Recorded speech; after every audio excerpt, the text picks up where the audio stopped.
your questions, and we'll do our best to get through as many as possible. What I would say is maybe hold off on some of the questions at the start because we may organically answer them. I'm trying to look at the questions. Josh will as well. So we'll do our best in between to answer them, but maybe hold off, and then again we may proactively answer them. So thank you for being here. I'm just going to make sure, yeah, the chat's disabled, so we want to use the Q&A. That's why the chat's disabled. Okay, we are recording it. It'll be shared with you and everyone that's registered for tryouts. Obviously, there's some people that maybe can't attend, their kids are training, whatever it may be. So we want to give you this as a reference. Okay. Again, I won't go over the objective. We want to provide as much information as we can to not just our members, but those that are interested, prospective members in joining the club. As I mentioned earlier on, we will do the best to answer our questions to the best of our ability. We're not going to sell you any smoke. We want to be honest and transparent. If we can't answer it, we'll let you know, and we'll do our best to follow up as we can. I'm going to turn you over now to Josh Lutzker, who's our probably certainly in Region 6 area, the Sacramento area. I think he's probably the longest serving president in the area. One of the really nice distinctive features of Josh as a president is that he does not have a player in the club. His daughter actually just graduated college, so stealing some of my thunder, Robo.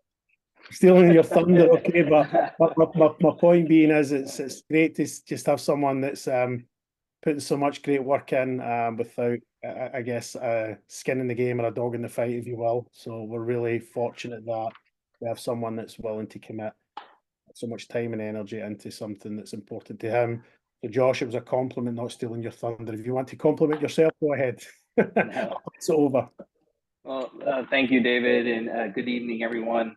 I am grateful to be able to help kick off this annual town hall meeting. It's a great chance for us to share updates and plans for the upcoming season with both our current members and as well as you out there that are thinking of joining the Legacy family. Davis Legacy, from my perspective, is much more than just a club. We are bonded by the passion we have for the game, and we offer more than just competitive programs. I believe we provide a platform for personal and athletic growth and building lasting friendships beyond the field. And as Robo said, I've been on the board for quite a long time. And this last weekend, I was attending my daughter's college graduation. She started at Legacy when she was just about 7 years old. So we're talking 15 years of being involved with the club. And, quick story about making friends and lasting friendships, whether we agree or disagree. St. Patrick's Day, both David and I, or Robo and I, got a text from my daughter with a picture of a girl that she played with at the club that she hadn't seen since they graduated. They ran into each other, and that lasting and that connection was there. And I asked her, how long did you talk to her? Did you just say hello? And she said, no, we brought both groups of friends together and we had a great afternoon. Just kind of those things that we have to think about. It's more than just soccer. It's building friendships.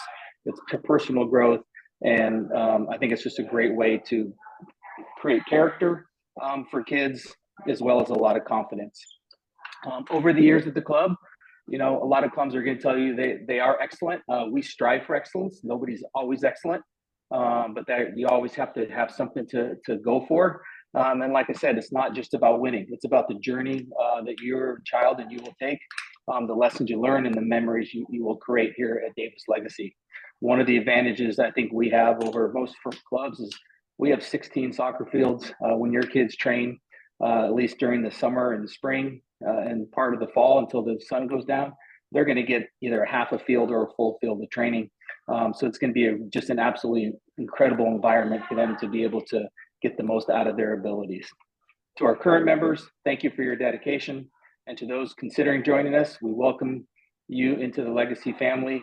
I know tryouts are really stressful, but my hope is that everybody on this call is able to join this family and have the same experience that my daughter had from the time she was 7 until she graduated from college. And then quite frankly, every time she played a college soccer game, there was very rarely a day or a game that went by that she didn't know multiple players on the teams that she competed against. And that's the lasting friendships. So, David, thank you very much. I'll be on there trying to answer questions in the chat, but welcome everybody. And we look forward to seeing you out on the pitch. Thanks, Josh. Now you just stole my thunder. I'm joking. Presentation's done. I'm joking. That was fantastic. Thank you.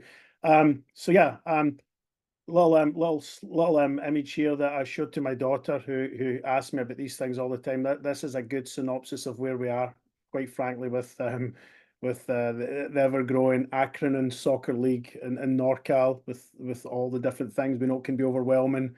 And yeah, it's overwhelming even for club leaders, directors.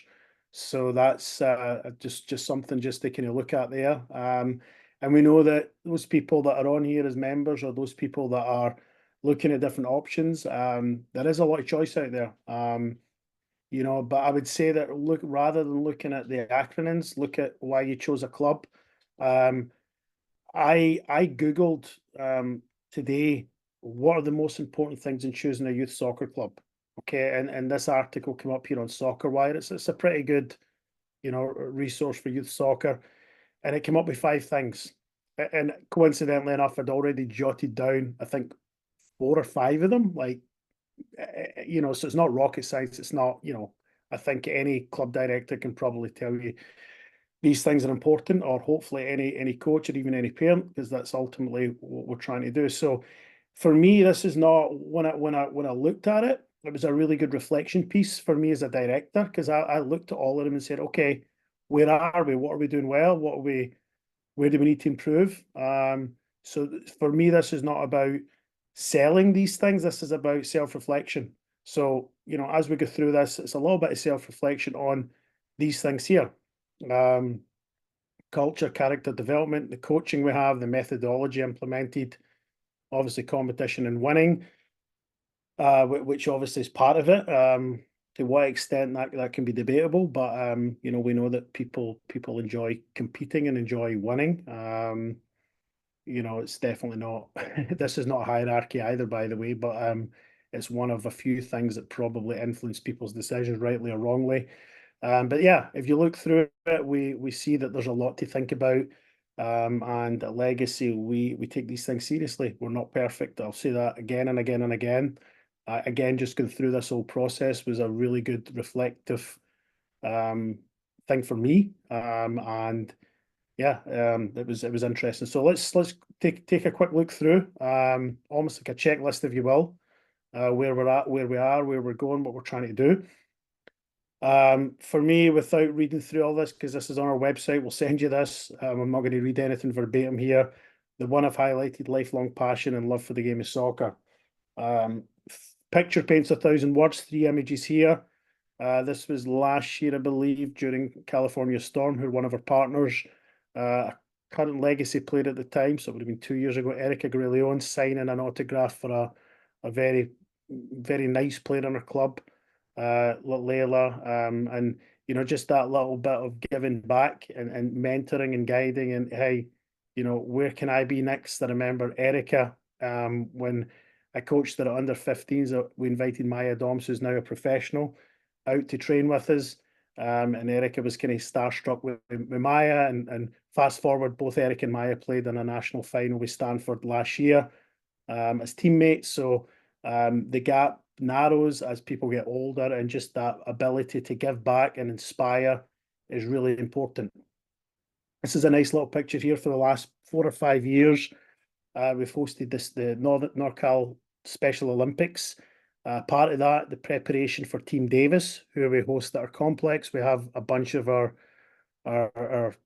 players, I would say senior players, but anywhere between under 15, 16, run trainings, help them out, guide them. And that's a really good way to give back. And it's a very humbling experience for those players, very rewarding, very fulfilling.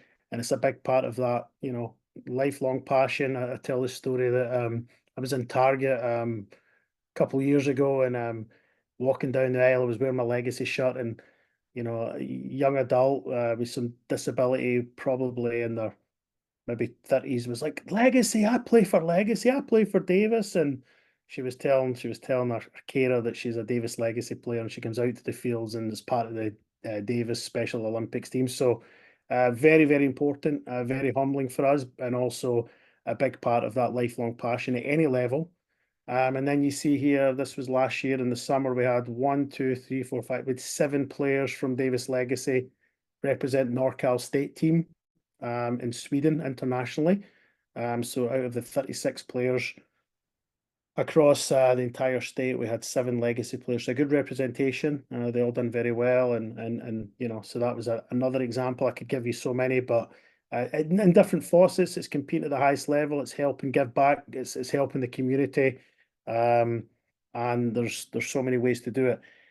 We just sent an article to our members today, which we can share.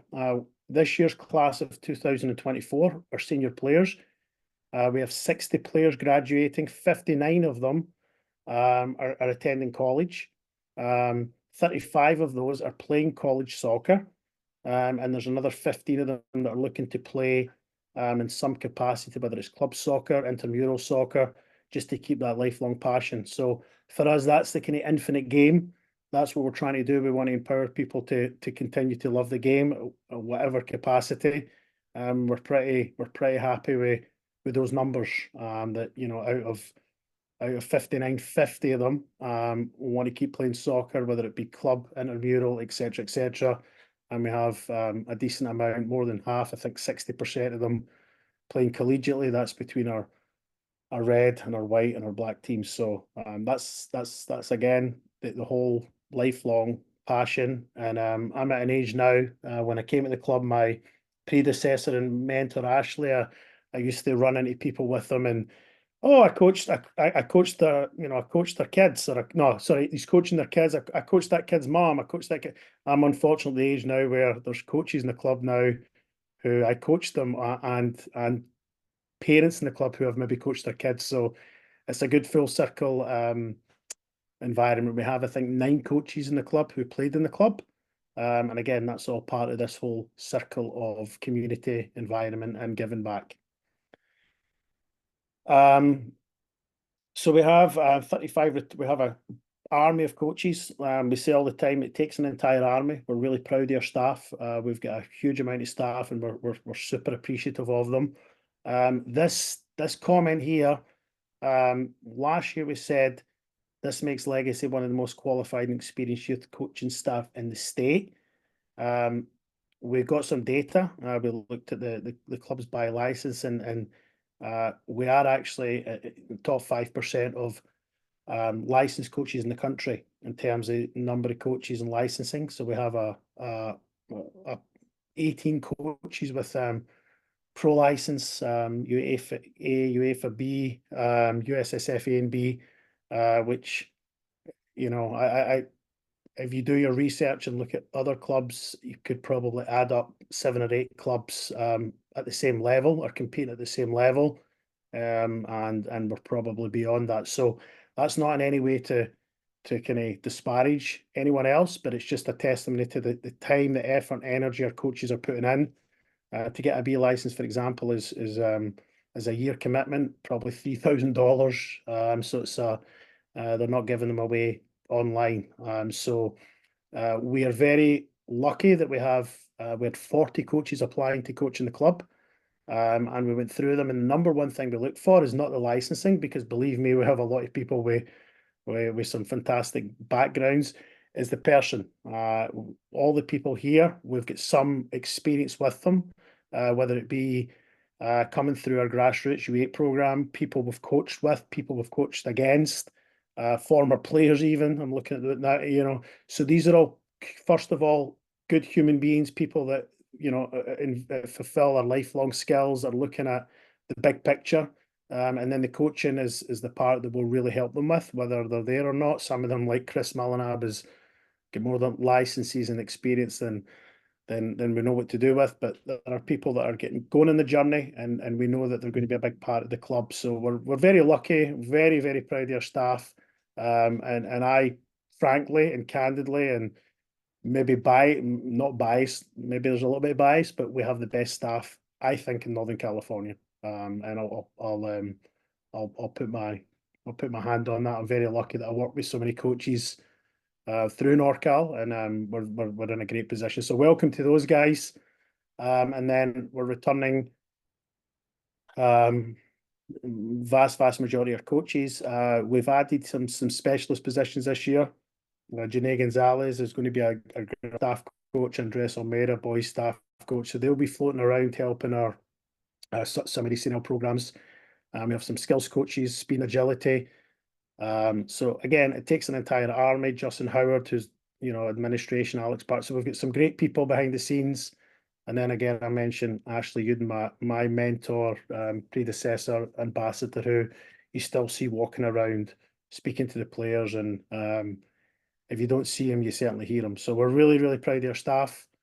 I'm sure you've all seen that.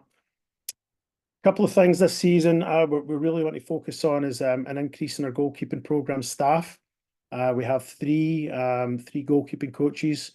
We have Chino, we have Javier, we have Kaylee, and one of our new staff, Ariel, who you saw on the last slide, is also a goalkeeping coach. So we're looking to bring him in as well, given his 4 goalkeeper coaches, so we can be more dynamic and more flexible with what we do. We have a college advisor for our boys and our girls, which, I don't know if it's coincident or not, but we have more players committed this year, 35 senior players committed to playing college. And a big part of that, I think, it's not coincidence. It's the time, the effort that our college advisors are putting in as well to help them navigate some of the off the field stuff. So we're really proud of that.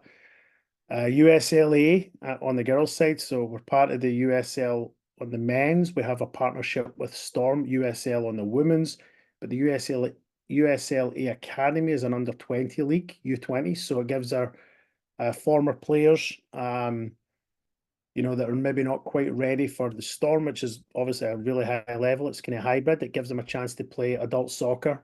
Even current players who we feel we can maybe push and challenge more. So we're really excited with the only club in the Sacramento area to have the USL Academy. So we're really proud of that. We have our speed and agility with Connor for our older teams. We have Dark Horse video analysis. We piloted it last year for our ECNL teams. This year we're going to offer it for our ECNL and our ECNL RL or our white teams. It's a really incredible video editing software that basically makes clips for the players that upload the game, and it makes I guess I've got a 14-year-old, so I can say this. It makes a lazier generation even lazier, because they just put their they don't even have to do anything. So one of the engineers is the main engineer that engineered memories on Apple Memories, when it puts together all your memories into one collage. So all their video highlights that in the past would take hours and time to edit, it gives them it automatically. So it's a really cool program. We're a proud partner with them. We piloted just before the last month. We piloted shooting clinics on a Monday night. They were very well attended. We're in a great position where we have 16 fields with plenty of goals, plenty of space, and players love to hit the back of the net. So we are going to continue with our Monday night shooting clinics. Once we get going, summer's kind of crazy, but once we go going in the fall, along with our skills training, we'll have our shooting clinics for our sort of U14 and older players. We offer high school training for those not participating in high school soccer. We know some clubs have an added fee for that. That's an additional program. That's all supplementary, if you will, including your dues. So those players that are not playing high school, or those players that are playing high school and want some more touches in the ball, we'll offer some extra training that's optional for them. And then I think I referenced our skill training there as well. Really important to us is our home. Obviously, our facility is what can set us apart in many ways. I mean, but for us, it's more than just fantastic grass to play on.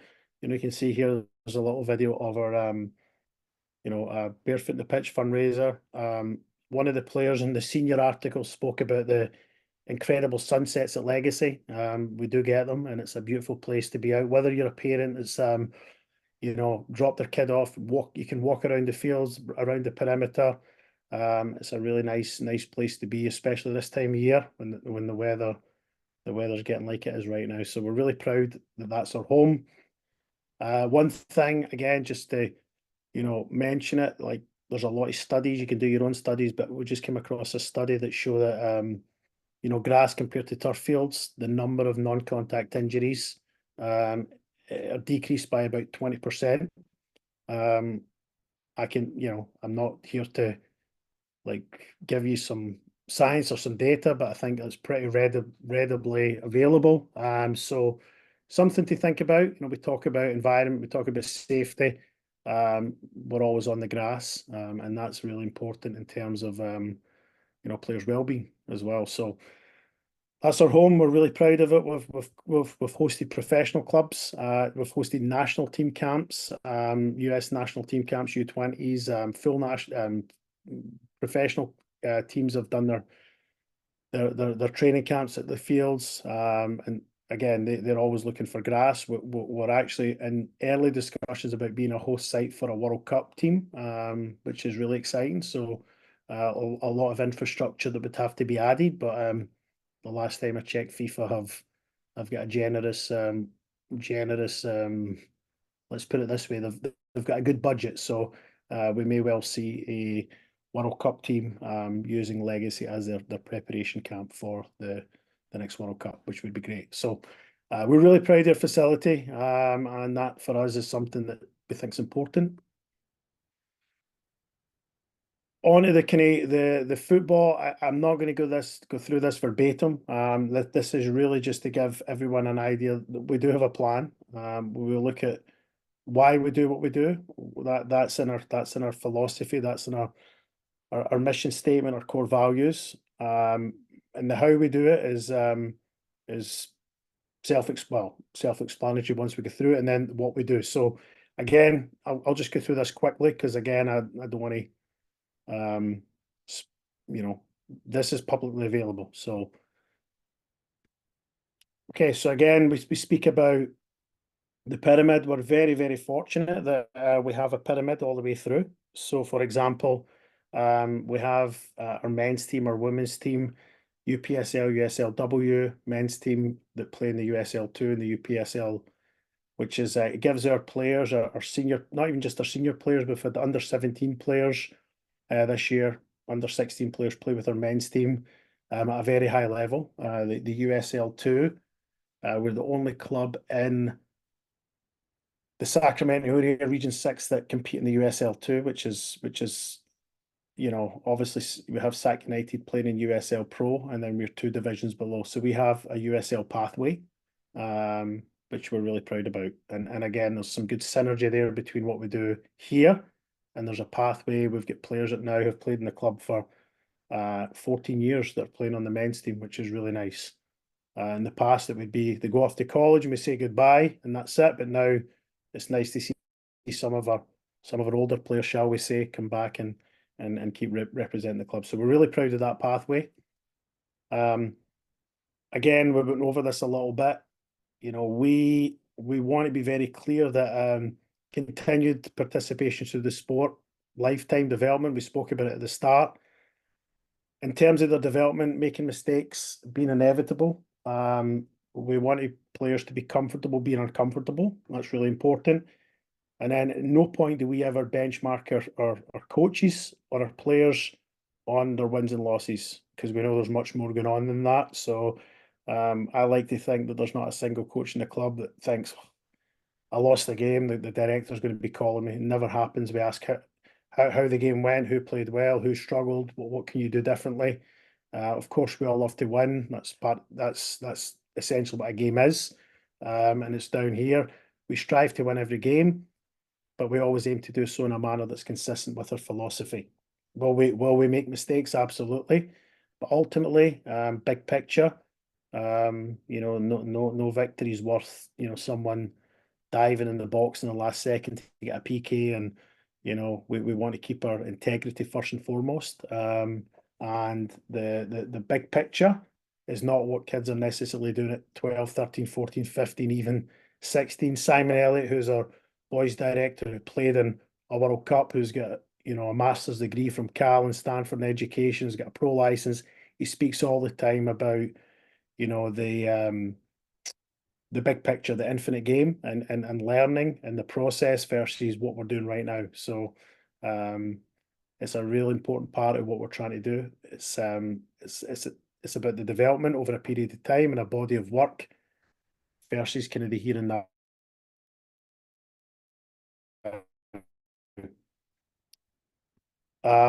Oh, sorry.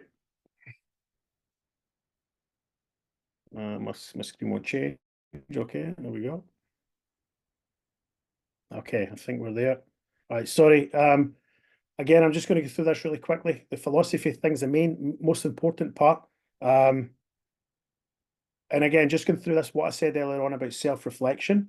As I went through this, I looked at it and I said core values. These core values we came up with as a staff 5 years ago. We need to revisit them and we need to get buy-in. We need to make sure all the coaches, one, are aware of them, or number two, maybe we need to rewrite them because we don't want just words. I think that most of our coaches or all of our coaches certainly adhere to most of this, but it's time for us to revisit them. And again, just a little reflection piece as I went through this.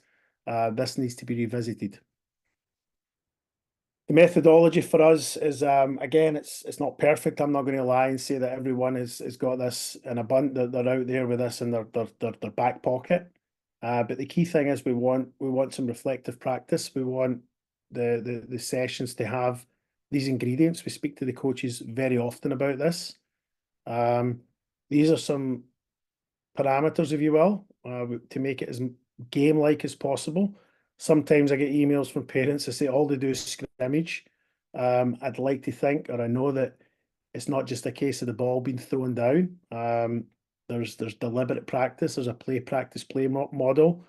Our technical director, Brian Seifert, nines to U12s, actually, he leads US soccer licensing for all of NorCal, and he's very deliberate in how we go about this. So there should be a method. Again, it doesn't have to necessarily be. The misconception often is the coach that's yelling, screaming, stopping is coaching. A lot of the time, it's not the case. It's observing, evaluating, giving feedback, making tweaks. That's the effective coach. These things are important. Reflective. What's happening, who, where, when, why. That's consistent with USSF licensing, which all our coaches go through. And this is a good one. I'm actually going to send this to the coaches tonight, right after this call, because I realize I've not sent it in a while. Is just a little reflection piece. Are we looking at this? And candidly, I look at it for myself earlier on, and I thought, yeah, there's a few areas this year I've not done very well. So we're always reflective. We're always trying to be better, and that's the whole, I guess, the DNA of what we're trying to do. Okay. The what is our kind of how we implement it. Again, not going to go through it verbatim, but we have different objectives for different age groups. Key terminology is important. We're trying to work hard to use the same language, so when players go from one coach to the other coach, there's a level of consistency. We don't get caught up in a formation, if you will. So if a player moves, then the formation changes. So rather than a formation, we try and have principles, principles that we can apply in any formation. So that's important to understand as well. And part of developing is being adaptable. And again, I'm not going to go through it all verbatim. We have a checklist of what we're trying to do. As they get older, it becomes a little bit more sophisticated. But again, the terminology still remains the same. We're looking at the three areas of the field. This year, our next step, again, this was a little reflection piece for me, is we want to get videos in this. So in our game model, we click a video, it gives an example. We talk about pictures paint 1,000 words. And again, we're looking at key terminology that, again, all this presentation, we've worked together with the last couple of years with our technical staff. So this isn't a copy and paste, although these are not our principles, these are football principles. Yeah, and that's where we are in terms of our game model. Just a little slide. Picture paints a thousand words. Again, going back to the things we spoke about the culture, the environment, the competition. I think there's a lot of nice images in here that go beyond just the X's and O's, but at the same time show that we've done a good job both on and off the field. I mean, there's so many things if you go through our social media, so many things to celebrate. Tomorrow night we have our college signing night. And we have those players, 35 players who have committed to college to play soccer, all going to be there. It's going to be a great event, and that's something we look forward to and we celebrate. But the message to those players is that it takes an army, and the teammates that maybe aren't playing college soccer, most of them, for reasons that they want to do a different thing academically, there is a bigger part of this success as anyone. So that's the culture we try and embrace, whether we check all the boxes that we said at the start. I shouldn't really have to do this. I'm going to do it anyway, and then go over the tryouts, which is maybe the main thing. So that's kind of what we try and do. There's definitely areas for improvement. We can't never promise competition and winning. Any club, any coach that promises you your team are going to win, they're a liar because you can't promise that. We can make strong statements that we're very committed. We have the numbers, the data to back up. Our coaches are the most educated coaches around in Northern California. The culture, can't give you any data to tell you about that, but I can tell you what we do and what we try and do, and you feel it yourself or you don't.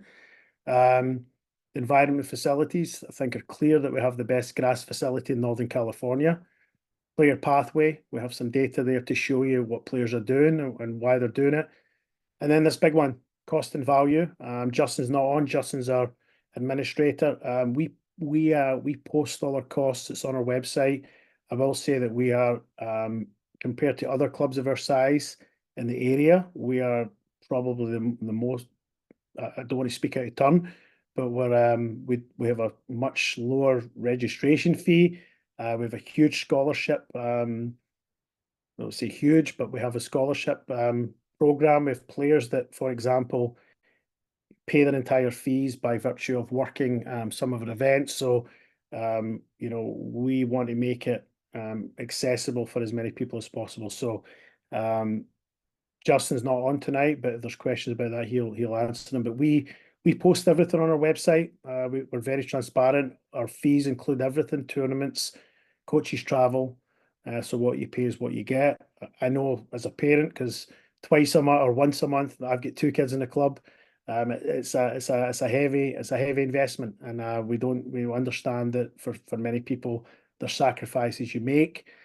We hope that those sacrifices are reciprocated in the lifelong skills that these players get, both on and off the fields. But again, we don't take it for granted. We know that it can be a challenge, and again, that's the same for every level.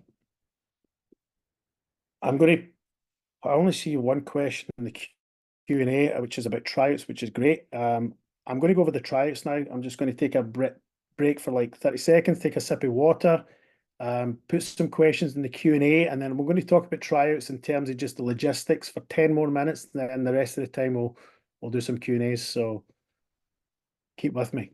Okay, I'll go back to this where we were.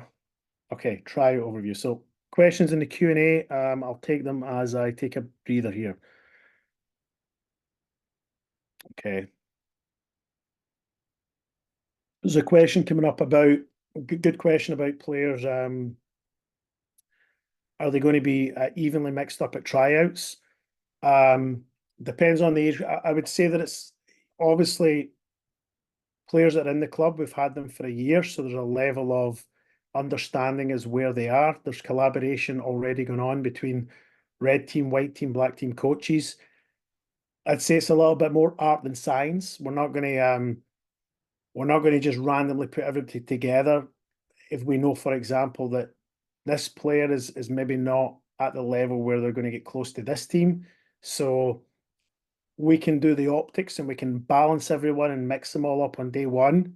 Sometimes we do that with the younger ones, but the reality is we want to try and get the best fit for the best player. And sometimes, or not the best player, but for the best scenario. And sometimes it's important that we look at what we know. Having had many of the players for a year, that's collaboration between all the coaches. So I'm not going to, again, I'm going to be transparent. I'm not going to say that we might not have pools already pre-established in the sense that on one half we might have 25 players between the red and the white team, and then the other half we might have 25 players between the white and the black team as a starting point. But then the idea in doing this is players can move. Maybe day two we change it. Okay, so if we look for people that catch the eye, there might be some movement there. It might be fluid. So just want to be upfront that again a lot goes into this. Our coaches collaborate, they chat a lot, and you know we're not just we want to be respectful of everybody's time and where they're at. Hopefully that answers it. Maybe not. Somebody asked the question. Thank you. Lots of information. Oh, okay. Shooting. So yeah, you up to U12. We have shooting clinics for the older players, and then we have drop-in skills training for the U9 to U13, both on Mondays and Tuesdays with Ricky Alba, who is fantastic, does an incredible job. So yeah, essentially, players can get 3 or 4 nights of training a week if they desire. So I should have explained that the shooting clinic is something we're adding for the older players, but for the last couple of years we've had the drop-in skills trainings for the youngers. Okay, I'm going to go through the rest of the presentation. Then there's some questions I think that this might answer. If not, then I'll definitely answer them at the end. Okay. So this is on the website. Field numbers are there. This is our map. For those people who are not familiar, you're going to come in this way. And our tries are going to be here, here, and here. So this is going to be where you come in. We ask the parents to stay outside the fence line. You can watch from the fence line, that's fine, but we don't want, encroachment because feedback we get from players, it's already quite a stressful time for them. We want the parents to stay outside the fence line. You can certainly watch from there, or if you want, you can go. These fields are going to be empty for the most part. You can go for a walk around the complex, come back in an hour and a half, and they'll be safe. Okay, so again, we want to make it clear we want the parents to be outside the fence line. In the past we've let 1 or 2 in, then it becomes 4 or 5. Then the next thing we've got people in the tents for the check-in, and then people next to the fields giving instructions. So we want to be proactive this year. And it's not that we've got anything to hide. You can watch it from the fence. It's just to keep the environment as clean as possible in the best interest of what the players want based on the feedback we've got. We'll send this out via email, but we're looking, this is not like anything revolutionary. It's not rocket science. We're looking at the tips, the TIPS, that's your tips, that we're looking for players that are comfortable with the ball, technically. Good insight, game awareness. Big one, we talk about this is the thing that everyone can control, attitude and effort, personality. I tell my players this is the non-negotiable. So everyone can bring this, some more than others. And I will say that very often if it's 50-50 between 2 players and one player brings this more than the other, that player normally gets the nudge. And then this one's important: speed of play and speed of thought, right? So, it's a big part of the game. It's not just how fast you can run from A to B, but it might be just your speed of play and your speed of thought.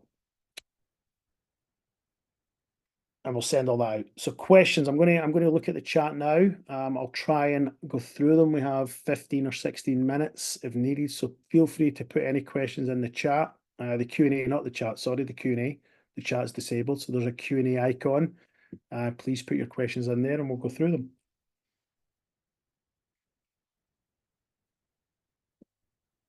Josh, if you're typing them, just say type at, yeah, I think you're doing that already. Josh is in the background there, answer some of them. Okay, I answered that one. How long do coaches stay with a team? 2 years. Generally, it's 2 years, but it can change. It sometimes can be 1. It can sometimes be 3.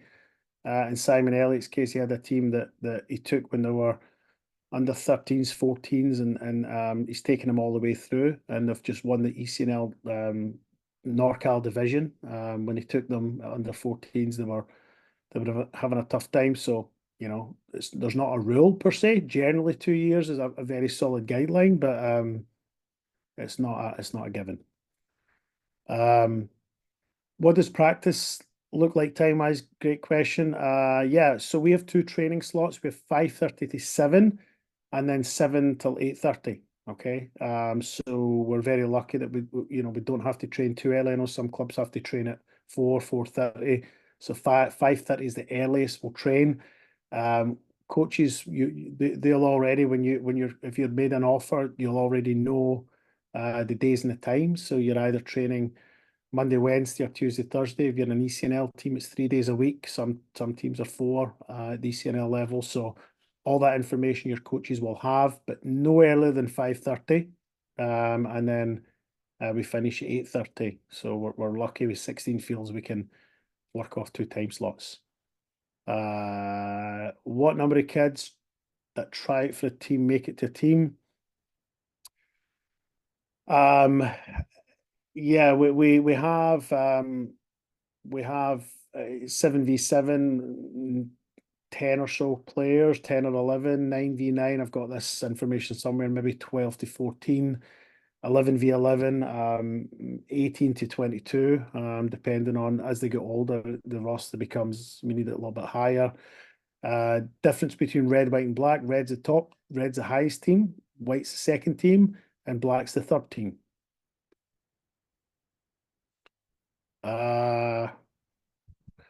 What's the average acceptance rate from tryouts?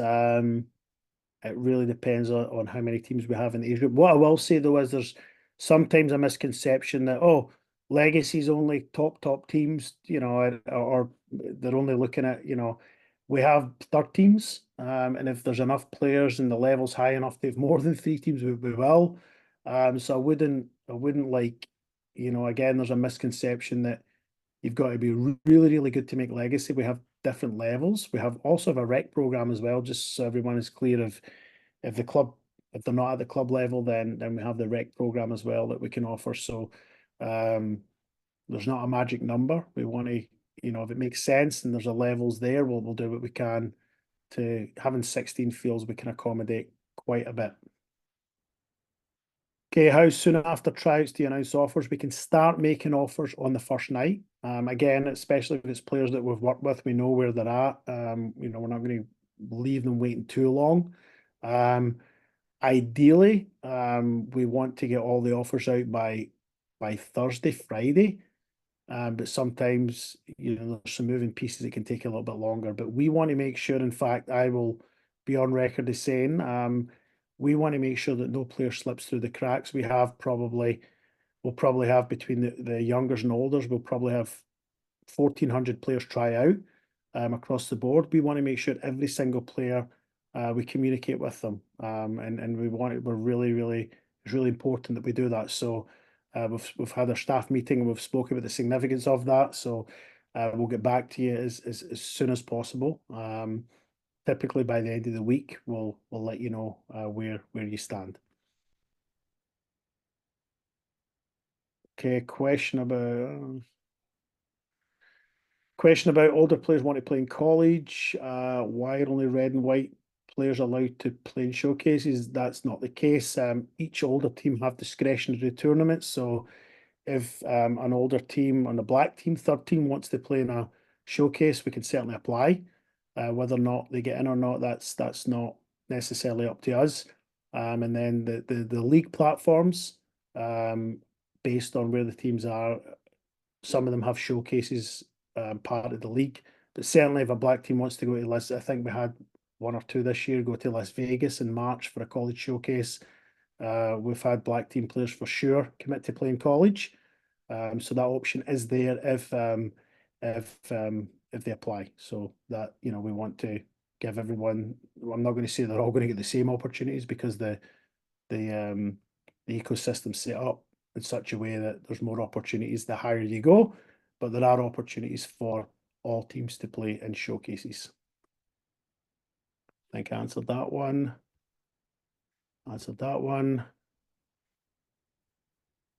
think I answered that one as well, about how many openings. How many open return each year? It's a hard one to answer. I mean, ultimately, we're looking for the best players for the best team. So, we're looking that, if player B is trying out and they're significantly better than player A, if you want to put it that way, not in any uh, hierarchy level. We're looking, and there's a place for other players. So if a player A, if a player on a red team is not at the level, not at the level, but if there's players there that are competing at a higher level, or ready to improve the team, then the next best spot for the next player might be the white team, or it might be the black team. Typically, there's not too many players that we eliminate from the club. It does happen, but if there's not a level suitable, because it is competitive soccer, we do have the rec program, for example, and there are other options for other players. But again, there's no magic number. We're looking all to compete at the relevant level. And sure, I can't give a more definitive answer than that. I'm trying my best here to be as honest as I can. Similar question, percentage, how many make the team?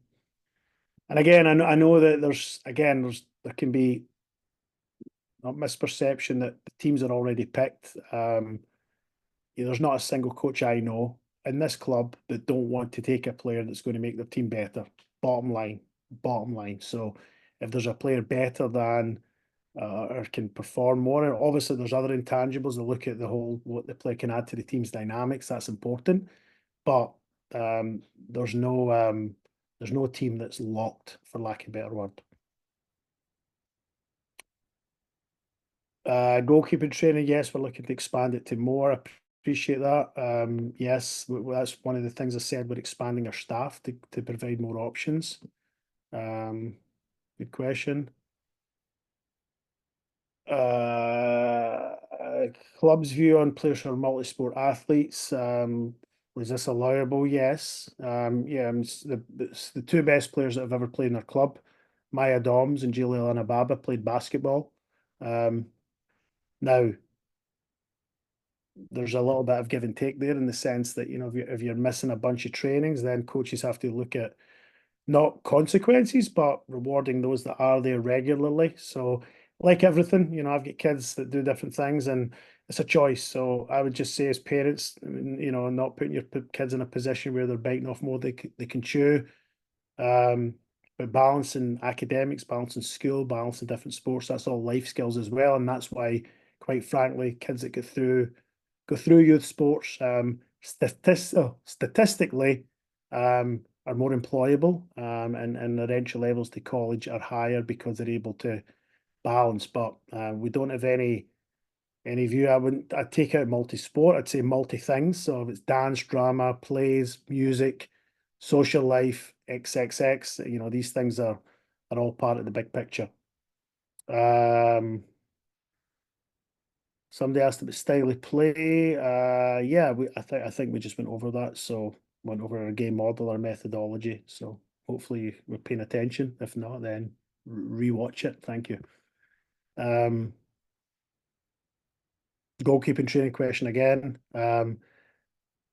Yeah, I'm not gonna tell you exactly what we have, what days for goalkeeping, but right now they're out there normally 3 days a week. We're going to try and do more. So our goal is to have goalkeeping training Monday through Thursday. That's our goal. What about the Tryout process? Yeah, I shared a slide earlier on. Is it game-based? Mostly playing the game. So we'll share it again with everyone. A little technical warm-up, 1v1s, 2v2s, which are game-based, then into 9v9, 11v11, or 7v7 games. So we want to see them play in a game environment as much as we can. Answered that one. Okay. Does everyone that try it make it on a team? The answer is no. No, we can't promise spots. It's a competitive tryout, but again, we have a rec program, and if anyone doesn't make a team, we're happy to connect you with clubs that may have spots. Anyone that has the courage to put themselves out there and compete to play soccer, we want to make sure they try and find a place to play. And if it's not a legacy this year, we want them to keep playing. Is it possible to attend all 3-day tries? Could that impact the try success? I'm not going to say yes or no because I can't answer for the coaches. We don't require 3 days attendance. If a player comes in day one and kills it, and we're like players at the level, no question, absolutely. If we're not sure, we want to see more. Day two tells us a bit more, and then it could be they're in the bubble, they're in the mix, we're not sure. Day three might be the day for us to decide, but I understand people have got to make decisions based on their time, their schedules, their effort. But it is possible to make a tryout and not attend in 3 days, to answer your question shortly, or quicker rather. Okay, question about a specific team, please send that separately. Send a separate email to myself or follow up with that one. Josh is texting that one. Someone asked again about showing up all 3 nights. I think I answered that one. Again, how many nights to try out? I think I answered that. Could you please schedule for tryouts? It's on our website, so look at our website. I'll just show everyone real quick visually, just so you have it, and then we'll wrap up here. We've got a few more minutes left. So if you go to your website, just in terms of navigating it, because I know that not everybody knows, davislegacysoccer.org. Tryouts here. Go down here, and then tryout schedule is here. That has the field numbers and then the map. But anyone that registers for our tryouts will get all the information. We'll send that to you over the course of the next few days. I went over the targeted roster size already. Make-up tryout sessions, we won't have them. But if a player can't make any tryout, they can perhaps join a training to try out. But that's normally when a player's injured. I don't know the answer. I don't know how many multi-sport athletes we have. How many players we want. I think we've covered it. Other than guest playing, is there opportunities for players to move teams through the year? Absolutely. I think we moved 4 or 5 players from black to white, white to red. We moved a player from black to red this year, mid-season. Answered that one already. Okay.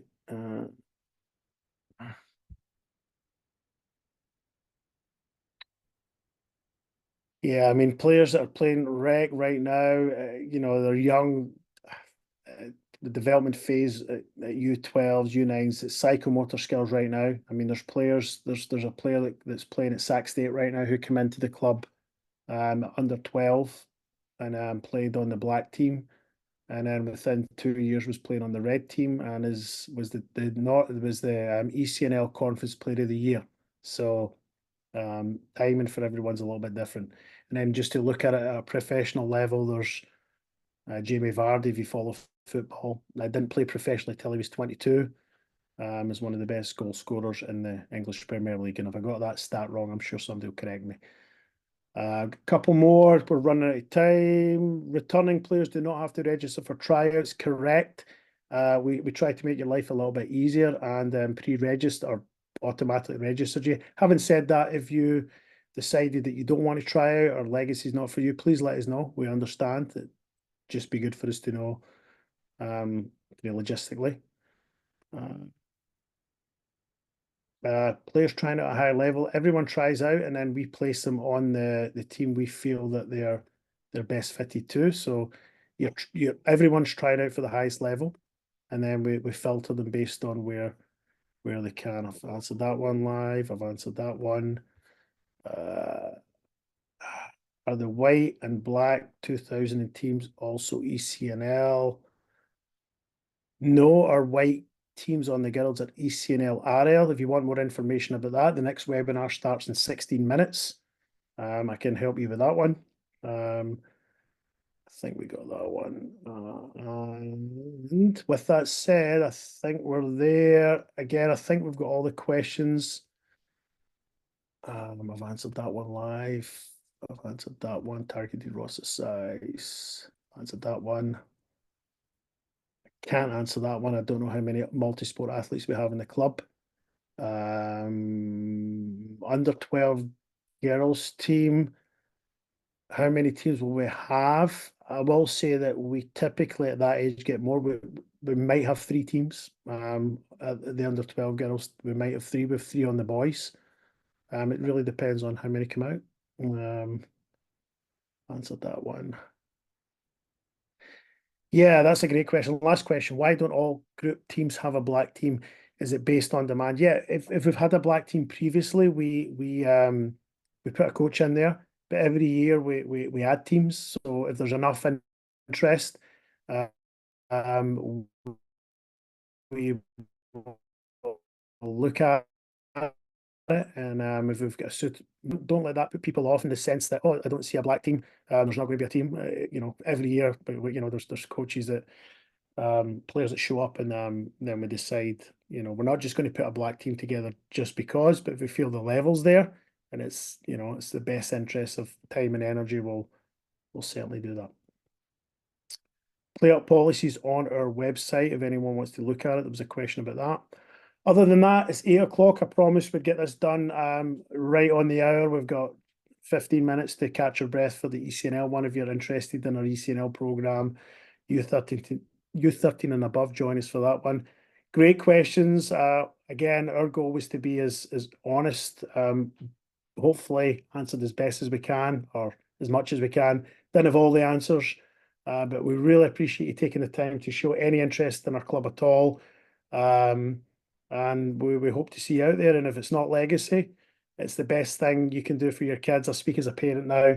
I've got a daughter on a second team, son on a first team, and just them playing football. Our weekends being exhumed by taking them to games, taking them to practices, seeing their ups and downs, seeing their challenges. It's so rewarding as a parent, and I truly believe that I'm speaking as a coach, as an educator, as a parent, that your investment, time, energy, and money is reciprocated, and the time you get with your kids, you get it all back in abundance. So thank you so much. Good luck to everyone in whatever faucet pathway you choose. And we thank you for your time. So thank you. Have a good night.